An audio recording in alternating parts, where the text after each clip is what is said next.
for the younger generations who don't or haven't had the exposure to a full family gathering or some of the other things you would do on a person-to-person basis, they've created slightly different ways to catalyze community around interest, prom drama, whatever it may be.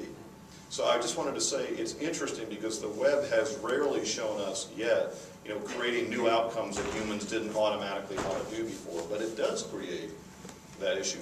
The curse of that, it also magnifies the frailties we have. Because if I'm talking to one of you face to face, it's a whole lot harder for you to lie to me. So this idea of truth-telling on the web, when you go to do a research piece, how do you really know that people aren't using it for inverse purposes? You can't depend on the same social dynamic.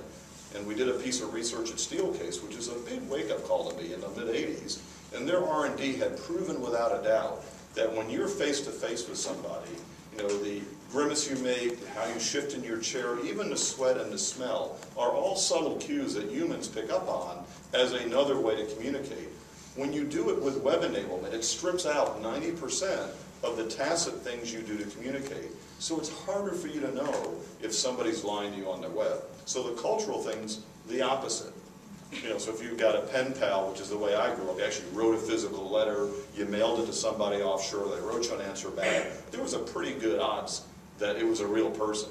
Now when you're communicating to somebody in Shanghai, we have to go through a lot of hoops to verify it. Even when we're using private airplanes, we got to worry about scrubbing the airplane down for bugs and stuff before we leave the country. So one is culture exists, it's just how do you enable it. The other is, back to the future of the web and the opportunity.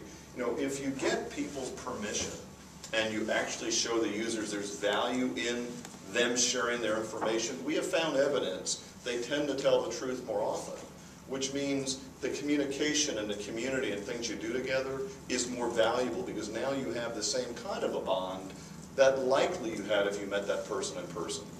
So those are the two areas of the future we see, is understanding where does it enable things that already exist? What rock do you look under?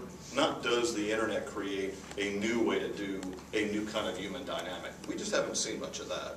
And the other is if you can force and provide the user a way to share in these values being created, either monetary, social, or whatever, the rate of truth-telling goes up, which means the binding between you as people, whether it be one-to-one or one to a couple 100,000, which is the Facebook dynamic.